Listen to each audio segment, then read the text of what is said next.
barnaamijyo geedkii wax walba waqti ay leeyihiin waqtigiisa waa soo dhamaaday dadkii keenaa soo wada ayaga keenay xaq mu eriyaano annaga inagu soo eriyeen annagana waa inaan iska celinaa micni ayaga keenay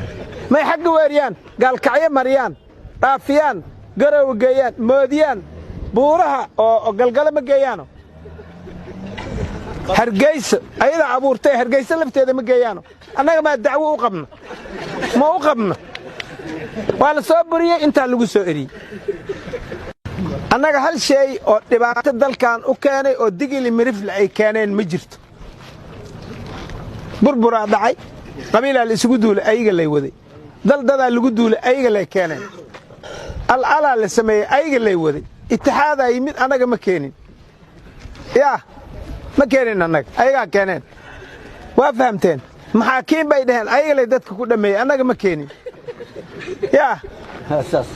shabaabaa yimid ayaga haddana keen annagaa nala saara maxaa naloo saaraa ishanadaa laga arkay horta run aan la sheegin beenaa qarsantaadi ishanadaa laga arkay intay aadi doontaan marka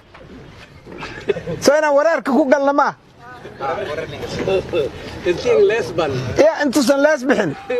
in la galo ma aho hadduu nagu lees baxo waa ku kaasa waa calaacalayaan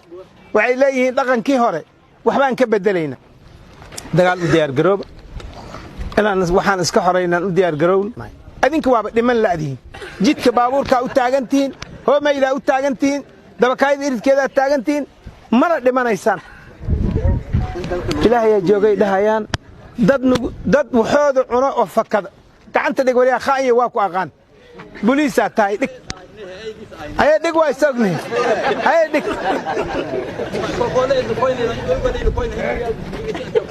guuleed warki jooji ma kasteen marka dadkii waxoodana waa dhammaysteen mana dhimanaysaan hadda waxaa la rabaa in la dhinto in la dhintaa la rabaa dhimashaa diyaar loo yahay niman yahow maqaayadii halkaasay timid dadka baadiyaha markaan waraysannay qofka hadduu ku agmaray hataa kulama hadlaaya layidhi waa wareersanyi waxaan beese aroorin karna waa aroorinay aan la isugu soo noqonin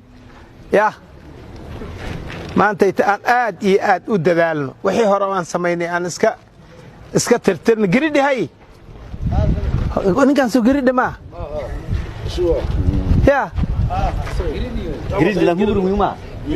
xag u bax uquumamaa ku dhacday maxaa helay